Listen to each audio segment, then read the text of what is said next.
Olá, pessoal. Nós vamos dando sequência aqui ao estudo dentro desses primeiros apontamentos, né, e sobre o direito digital, sobre as noções fundamentais do direito digital.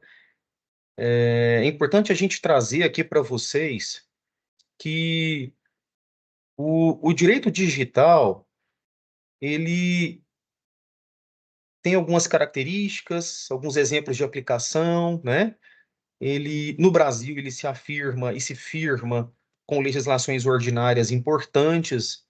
Quais são as ferramentas de trabalho no direito digital? Quais são os ramos de atuação também no direito digital? Então, provavelmente a gente já ouviu, pelo menos uma vez, algum colega ou algum familiar questionar sobre como o setor jurídico pode atuar no mundo digital, né? Hoje a gente sabe que o processo hoje ele é digital. Hoje a gente sabe hoje que as solicitações que a gente faz, inclusive com a administração pública, são todas pela internet, né? Então, diante das interrogações, os caminhos são inúmeros e muitos novos surgem a cada dia, né? De acordo, então, com o Instituto, com o IBGE, em 2016, o Brasil tinha 116 milhões de pessoas conectadas à internet. Isso equivalia a 64% da população. E nos números de hoje, obviamente, isso é muito mais, né? O direito, ele sempre atuou em contextos de alta complexidade, organizando as relações e os fluxos, contudo, diante do volume massivo de dados e informações, rápida construção dos conhecimentos e de transformações contínuas em mercados, essa tarefa tem exigido cada vez mais. O fato verdadeiramente prezadas e prezados é que o futuro do setor jurídico, sem tecnologia e sem conectividade integradas, já não é mais uma opção, ele é uma realidade, ele é já naturalmente um fluxo, e ficar para trás hoje é uma escolha, né? Conheça, então, a gente vai ter aqui um conhecimento do que são os principais insights sobre o direito digital e o que já é realidade também ao nosso redor. Antes, mostrar para vocês aqui também uma outra consideração importante, porque nós temos aqui, dentro do direito digital, uma série de questões que também são significativas para nós. Então, a gente vai ter aqui, por exemplo, uma, uma preocupação toda aqui em relação ao arcabouço jurídico, né? Por exemplo, nós temos, além do Marco Civil na internet, a Lei Carolina Dickmann, né? Que a atriz, ela teve fotos íntimas roubadas e vazadas em 2012. O caso se deu nome popular à Lei 12.737 de 2012, sancionada em 30 de novembro de 2012, e tipificou delitos ou crimes informáticos descritos nos artigos 154-A, 266 e 298 do Código Penal. Invasão de dispositivo informático, interrupção ou perturbação do serviço telegráfico, telefônico, informático, telemático ou de informação de utilidade pública, falsificação de documento particular ou de cartão. O artigo 154-A foi acrescentado ao Código Penal, criminalizando assim a invasão de computadores, tablets e smartphones, com o fim de obter, adulterar ou destruir sem a autorização do dono ou do dispositivo aqueles dados. Também a gente tem a lei do e-commerce, que é a 7962, um decreto de 2013. Esse decreto estabeleceu normas para o comércio eletrônico, independentemente do tamanho da empresa. As regras, na prática, reiteraram a importância de se respeitar o Código de Defesa do Consumidor no meio virtual. Portanto, a gente não tem um ramo novo do direito. A gente tem um ramo do direito que agora apenas se manifesta dentro do ambiente da internet, do ambiente digital. As principais regras da lei do e-commerce são: exibir informações claras e objetivas sobre os produtos, serviços e empresa, direito ao arrependimento por parte do consumidor, oferecer atendimento facilitado e de qualidade. A gente tem também o Marco Civil da Internet, a Lei 12.965 de 2014, que estabelece como os direitos de todo cidadão seriam protegidos no meio virtual, em especial a internet. Um dos principais idealizadores, né? A gente tem aqui que preparou realmente esse material, que é o professor Ronaldo Lemos, Entre eles estão a liberdade de expressão, a privacidade, a defesa do consumidor e a proteção da liberdade. O Marco Civil da Internet de 2014 prevê a responsabilização dos que atuam de forma lesiva aos direitos previstos na Constituição, inclusive os provedores de aplicação de internet, como o Google. O advogado especialista em direito digital deve ter um conhecimento profundo do Marco Civil da Internet, que é tema que nós estamos estudando, mesmo que ele traga direitos já consolidados no ordenamento jurídico do país. Uma outra lei importante, LGPD, a Lei Geral de Proteção de Dados, 13.709 de 2018, que estabelece como os dados pessoais dos usuários devem ser armazenados, protegidos e usados por empresas, pessoas e órgãos públicos. A legislação é válida em todo o território nacional e garante a privacidade da população, pessoas físicas, portanto, ao impedir que bases de contatos circulem livremente entre entidades privadas. Outra, a lei do stalking. Vejam que interessante, que é uma lei de 2021, a 14.132 de 2021. Ela alterou o Código Penal para incluir a pena de reclusão de 6 meses a 2 anos e multa para quem praticar o stalking. E o que é isso? O termo se refere ao crime de perseguição reiterada e ameaça à integridade física e psicológica, não só fisicamente, mas virtualmente pela internet, né? De um indivíduo, seja no meio físico ou virtual.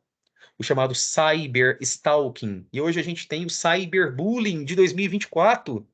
Então, cada vez mais temos legislações aparecendo e aprimorando o arcabouço jurídico, o sistema jurídico, no sentido de trazer mais segurança ou de prevenção de crimes e outras situações danosas no ambiente virtual. Até porque, prezados e prezadas, o ambiente virtual é uma realidade, um caminho sem volta. O cyberstalking se tornou um problema frequente na sociedade atual, em especial no WhatsApp e nas redes sociais. Antes, esse tipo de perseguição era considerado uma contravenção penal que previa o crime de perturbação da tranquilidade alheia.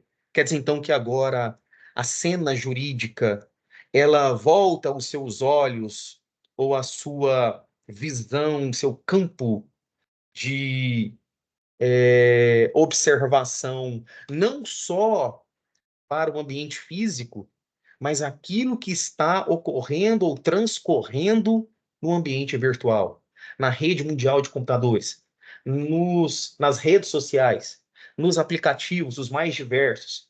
Então, nós vamos ter aqui essa preocupação muito grande também do legislador, do sistema jurídico, dos tribunais, dos intérpretes, dos próprios aplicadores e julgadores também, né? Ou seja, não só aqui, mas também no mundo inteiro. Isso é muito importante. Portanto, quando a gente está falando de direito digital, né? E a gente está falando, por exemplo, ou de direito cibernético, a gente tem basicamente no meio jurídico duas abordagens. Primeiramente, uma abordagem legislativa, que é a criação de regulamentação e de leis que verdadeiramente, prezados e prezadas, estabeleçam boas práticas e condutas online, né? E além de definir novos tipos penais, como nós vimos aí do stalking, como nós vimos agora em 2024, no começo do ano, do cyberbullying, cyberstalking, como nós vimos agora, né, também recentemente, relacionado à Lei Carolina Dickmann, tantos outros tipos penais criados para punir crimes cometidos no ambiente virtual. Então, além dessa abordagem que a gente poderia chamar de legislativa, a gente teria uma outra abordagem que é interpretativa, né? Como aplicar as leis que já existem em situações ocorridas no ambiente virtual. Então, teríamos aí uma vertente legislativa e uma vertente interpretativa. Numa vertente legislativa, ela é aquela própria onde se criam já leis para serem aplicadas no ambiente virtual. Ou seja, como já naturalmente elas nascem para serem aplicadas no ambiente virtual da internet. E já uma abordagem interpretativa, que é aquela em que a gente busca a lei que foi criada para as relações físicas, as relações ali fora do ambiente virtual, mas que podem ser transportadas para o ambiente virtual, e aí uma interpretação que a gente não chama de extensiva e nem analógica, não é isso, mas é justamente uma verdadeira alocação. Você tira daqui para colar, para aplicar as leis já existentes no âmbito virtual, né?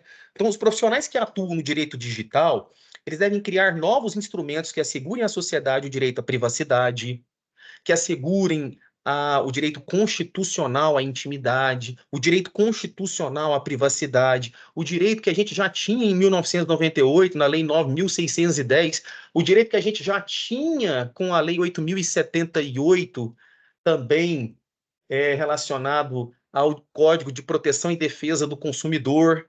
Então, como é que eu vou garantir a minha intimidade já prevista, a minha privacidade já prevista na Constituição, agora no mundo virtual? Como é que eu vou garantir a proteção aos direitos autorais, a proteção à minha imagem, a garantia da propriedade intelectual, a segurança da informação? A gente tem agora também essa questão da fake news, do combate às fake news, né? Que é uma realidade também agora importante e, sobretudo, nas plataformas, né, do mundo digital, elas imperam, elas acabam ali alcançando, inclusive, muita gente, tendo uma consequência muito grande. Então, a punição de cybercrimes, o respeito a acordos e parceiros estratégicos.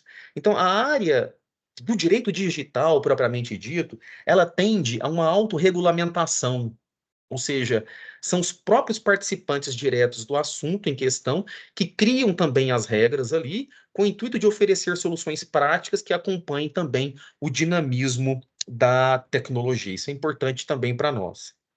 Então, afinal, o que que ele é, né? A gente pode dizer, de certa maneira, que o direito digital ele não é um ramo novo, ele não é ele também não traz o que já era antigo, mas a gente pode dizer que ele é uma releitura do direito, motivada pelo impacto da internet na sociedade. É a evolução do direito em si, ao incorporar novos institutos e novos elementos para o pensamento jurídico e em todas as suas especialidades. Volto a dizer, o direito digital é uma releitura do direito motivada pelo impacto da internet na sociedade. É a evolução do próprio direito já existente, como releitura causada pelo movimento e pelo novo mundo da internet. Ele é uma evolução ao incorporar novos institutos e elementos para o pensamento jurídico e em todas as suas especialidades. Trabalho, teletrabalho, civil, empresarial, contratos, os contratos digitais. Então, é a definição que a gente pode ter por excelência também, né? Inclusive, a gente está dizendo que conforme a própria doutrina recém-criada a respeito do tema, a professora Patrícia Peck, ela diz que o direito digital ele não é um novo ramo do direito, e sim uma transformação do meio jurídico às mudanças sociais. Que interessante isso, né? Que interessante. Quando a gente fala de releitura, quando a gente fala de evolução, quando a gente fala de transformação do meio jurídico às mudanças sociais. Até porque a gente sabe que o direito não é estático, porque ele é tão somente o reflexo das demandas sociais. Ele é o reflexo dos valores sociais. Que valores são esses? Os valores que diuturnamente, que constantemente são ali talhados, esmerilados, trabalhados, criados, modificados. Então, ele é uma transformação do meio jurídico às mudanças sociais. Para a professora Patrícia Peck, ela diz que a questão não é criar uma infinidade de novas leis, pois o ritmo da evolução tecnológica sempre será mais acelerado do que a atividade legislativa. Como se a gente tivesse ali papaléguas, né, correndo, e alguém correndo atrás ali não consegue então, né, acompanhar, porque o ritmo da internet é frenético. E o ritmo da atividade legislativa não alcança. A gente já sabia de antemão, lá na teoria do direito no começo, a gente já sabia que o legislador ele não consegue ter uma bola de cristal prevendo todos os acontecimentos sociais, né? Então, o direito ele deve refletir as grandes mudanças culturais e comportamentais vividas pela sociedade, bem como seus profissionais devem estar atentos a essas mudanças. E essa mudança, ela é real, ela é premente. Interessante. As mudanças no mundo virtual são reais. Uma mudança virtual que é real. Em outras palavras, o direito digital não é uma área finalística do direito, ele não é a finalidade em si. Ele é uma especialidade que reúne competências em todos, que tem como objetivo reunir, por exemplo, todos os outros ramos, o direito civil, o direito penal, cybercrimes, o direito empresarial, como eu falei dos contratos eletrônicos, o direito tributário, nos tributos e as novas tecnologias, né? Portanto, eu perguntaria para você, prezado e prezado, a sua cabeça pode estar agora refletindo. Então, tem um tribunal próprio para o direito digital, professor? Existe um juízo próprio para o direito digital? Não. Não existe um juízo próprio para o direito digital, são todos os juízos. Não existe um tribunal específico do Brasil que julgue delitos no ambiente virtual. No entanto, a Polícia Civil já tem núcleos dedicados, o Ministério Público também, ao combate de cybercrimes espalhados por todo esse nosso país. E isso é importante também que se diga, isso é importante também que se reflita. Eu gostaria de compartilhar com vocês aqui, rapidamente, vejam só, o que a gente pode também considerar nessas reflexões a respeito do direito digital e que servem para a gente como um norte também, uma orientação, né, que servem também como estudo para para esse nosso momento introdutório, preparatório, para esse nosso momento de fincar as bases, de estabelecer as vigas mestras, de estabelecer a fundação da nossa disciplina a respeito, então, do direito digital. Então, em resumo, é um conjunto de aplicações, normas e regulação das relações jurídicas realizadas no meio digital. Cria regras para que as interações na internet ocorram de forma harmônica. É aquela dupla acepção legislativa e interpretativa. Um dos principais objetivos é coibir a prática de condutas lesivas que geram a responsabilização do autor pelos danos causados. Por ser uma área recente, o direito digital conta com poucas normas que regulamentam a questão. Nós vimos algumas delas. Então, a gente tem, por exemplo, a lei que institui o processo governo digital, a gente tem a lei que fala das startups, além daquelas outras que a gente tinha comentado sobre a Carolina Dickmann, Marco Civil da Internet. A gente tem tantas outras que são poucas, mas que são importantes para nós. Isso muda diariamente com novas leis, decretos e regulamentos que tratam sobre o tema também no legislativo. Então, é interessante que a gente apontar aqui as características do direito digital. Ele não chega a ser um novo ramo do direito, como o direito civil e o penal. Ele é uma releitura do direito frente ao impacto da internet na sociedade. Isso é importante, né? Reforçando, corroborando o que a gente já tinha comentado, então, no iniciozinho desse nosso estudo, dessa nossa aula. No Brasil, então, não há um tribunal específico, né?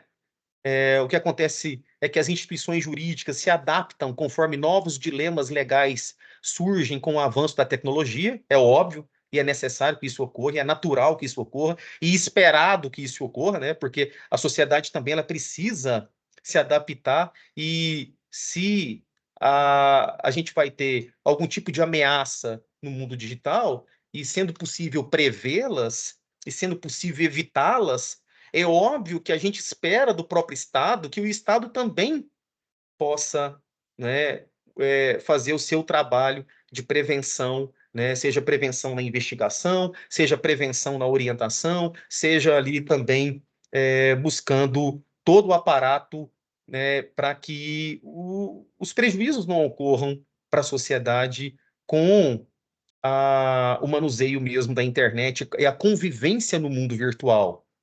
Alguns deles acabam sendo resolvidos com a elaboração de novas normas, mas outros são levados a tribunais superiores que julgam a questão usando uma estrutura legal já estabelecida. E eu queria mostrar para vocês ainda nesse momento um pouco da jurisprudência para a gente identificar o que seria, então, já um pensamento, uma orientação dos tribunais. Então, de forma geral, o direito digital acaba se caracterizando a partir de duas linhas: a linha legislativa, que é a criação de normas próprias, e a interpretativa, que é a transposição dessas normas já previamente existentes para o universo, para o ambiente mesmo, das relações digitais, das relações feitas ali, praticadas, né, estabelecidas no mundo virtual, na internet. As formas de aplicação, vejam só, queria que você observasse aqui, dê só uma olhadinha para essa tela, como é que a gente pode aplicar o direito digital atualmente, né? No direito natural, codificado, comparado, positivista, costumeiro, jurisprudência, analogia e arbitragem. É claro que com o avanço da tecnologia, o número de leis que serão direcionadas para o direito digital também vão evoluir com o tempo, obviamente, né? Então, no Brasil, a principal norma que regulamenta a questão no âmbito civil é o Marco Civil da Internet. Muito importante para nós, emblemático, inclusive paradigmático, ou seja, paradigma por ser referência, paradigma por ser o ponto de partida, o ponto de início onde vão se deflagrar as elucubrações, as pesquisas, o nosso primeiro olhar, a nossa primeira visão a ser ali despejada sobre o aspecto mesmo da lei, da primeira, que se criou no Brasil, a 12.965, criada em 2014, e que regulamenta e trata sobre o uso da web no Brasil. Além de trazer garantias aos internautas, o MCI, que a gente chama de Marco Civil na internet, ele possibilita aqui, né? Ele vai regulamenta a responsabilidade civil de usuários e provedores, promovendo uma nova realidade, especialmente para os negócios digitais. Então, a gente tem Lei dos Crimes Informáticos, Lei Carolina Dickmann, né? 12.737. Formalmente, tecnicamente conhecida como Lei dos Crimes Informáticos, por estabelecer tipos penais específicos e próprios no Código Penal, mas apelidada de Lei Carolina Dickmann.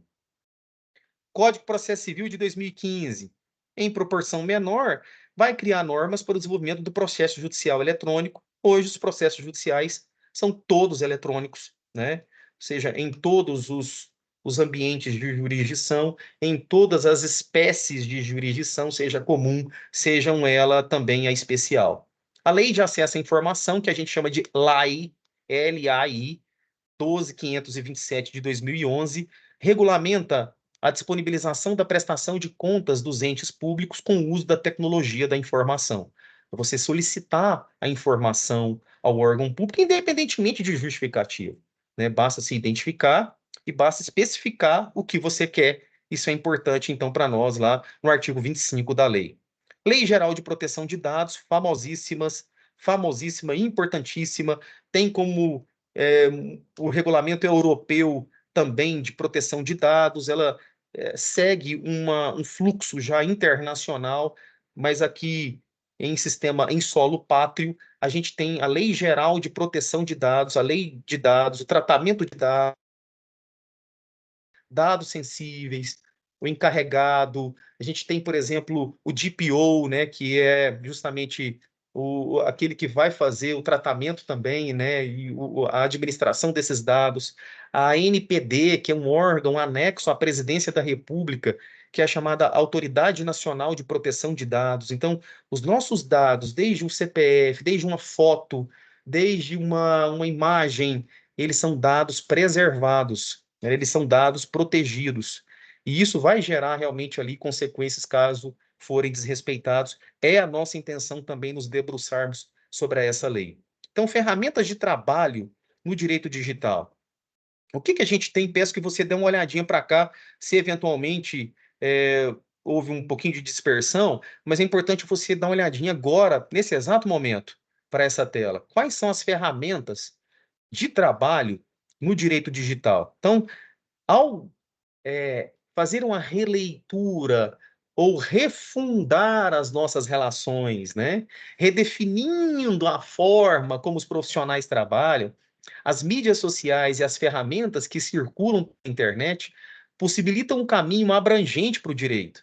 Então, os softwares, por exemplo, né, que são os sistemas inteligentes, né? Hoje, a gente pode ter em mãos controle total sobre como o escritório atende os seus clientes, como a empresa atende o seu cliente, como uma determinada instituição também está cumprindo a sua função, está ali dentro da cadeia produtiva ou do próprio negócio, das etapas do negócio, como é que ela está funcionando verdadeiramente?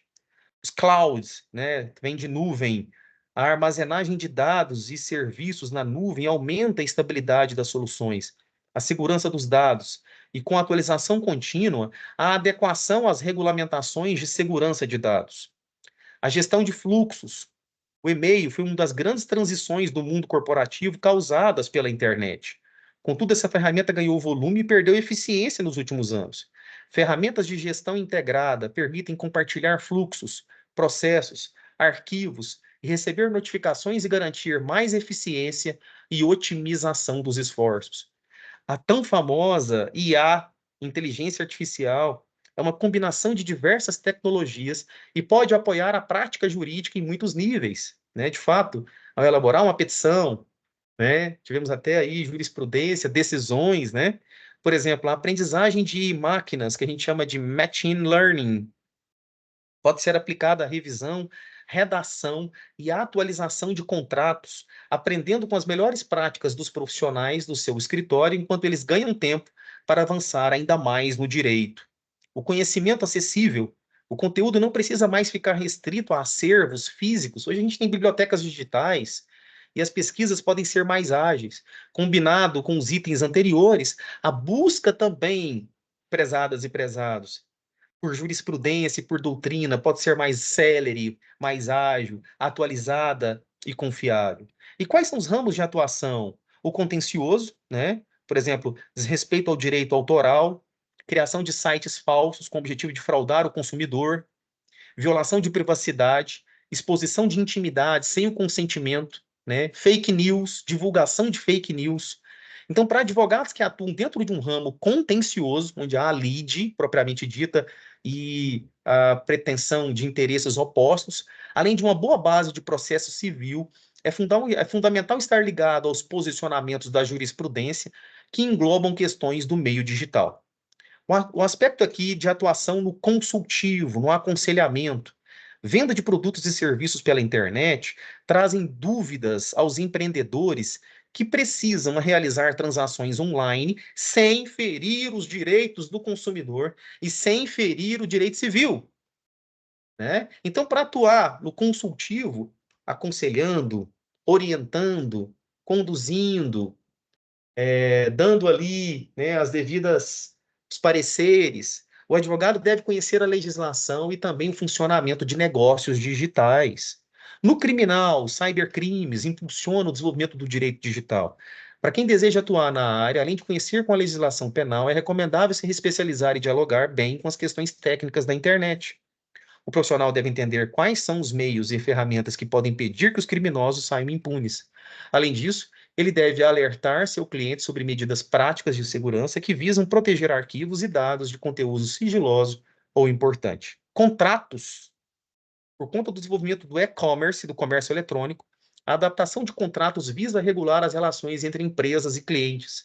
Além da estratégia e profundo conhecedor da estrutura dos contratos, nas cláusulas contratuais, dos direitos e deveres, o profissional deve atuar nesta área, tem que ser criativo para prever situações de risco que podem trazer consequências negativas para o cliente, para o fornecedor, para a empresa, né? E até mesmo para o próprio consumidor.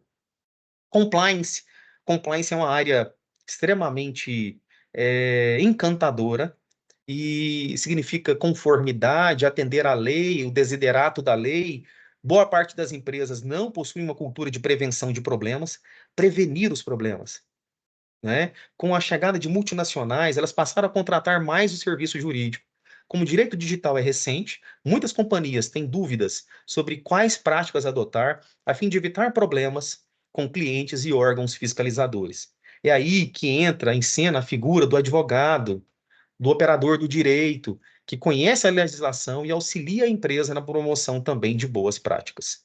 As oportunidades aqui, marketing digital, é aproximar os profissionais de seus possíveis clientes, mas para isso a gente precisa também estar acessível, otimizar os canais de comunicação, né? E tornar o contrato fácil para os interessados. Cada canal tem uma forma de se comunicar e saber como é a linguagem certa faz toda a diferença. O marketing digital se resume em planejamento e estratégia. Antes de investir em estratégia, colocar as ações planejadas em prática, o escritório ele precisa se preparar. É necessário que os sócios e os colaboradores estejam alinhados com o objetivo do escritório, dentro da rede mundial de computadores. Ajudar a criar um caminho é determinar uma área de atuação, é o perfil do cliente que você vai alcançar, são importantes também. Então, por meio dessas premissas, o advogado e a advogada, eles devem definir onde pretendem chegar e assim o marketing estará pautado pelos objetivos também do negócio, ou seja, o escritório online, né? Os atendimentos online, os escritórios virtuais, né?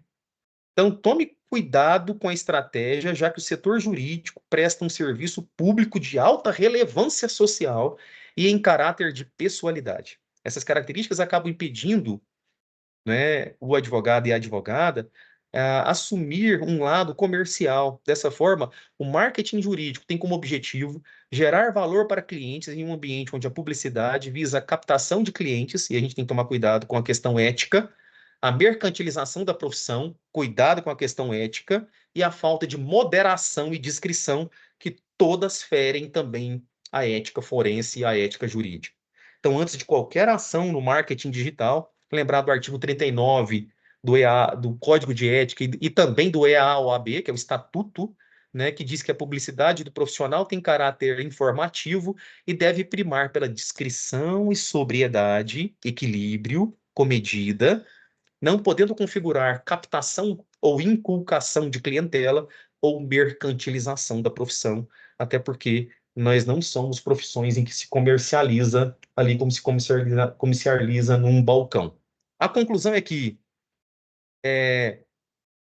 a gente tem que fazer parcerias, a gente tem que aprofundar nos conhecimentos, a gente tem que estar sempre se atualizando, e isso é importante aqui para esse nosso estudo num primeiro momento. Eu agradeço a todos, desejo tudo de bom, e a gente vai seguindo então adiante com os nossos próximos estudos.